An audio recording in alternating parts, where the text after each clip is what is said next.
अहम खबर से आपको आगाह करेंगे। लाहौर की इंसदाद दहशतगर्दी अदालत ने 9 मई जिना हाउस हमला केस में अलीमा खान और उज़मा खान को बेकसूर करार दे दिया है।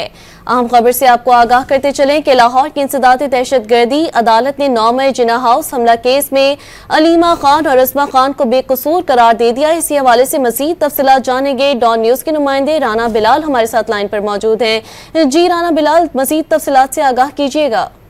जी देखिए, लाहौर पुलिस ने बानी पीटीए की बहनें अलीमा खान और उज़मा खान को जिना हाउस हमला केस में जो है वो बेकसूर करार दे दिया है।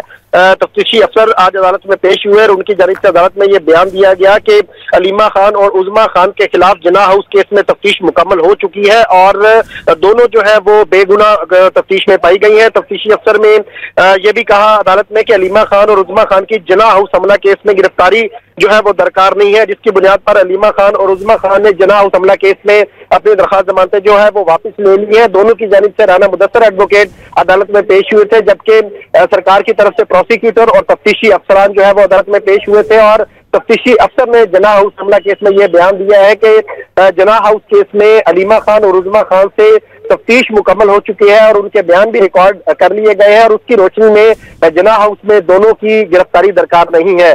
तो इस बयान की रोशनी में अलीमा खान और उज़मा खान की जानिब से जिना हाउस केस में दरखास्त जमानतें वापस ले ली गई हैं, जबकि दीगर मुकदमात में अदालत ने बानी पीटीए की बहनों की अबूरी जमानतों में तौसीह कर दी है।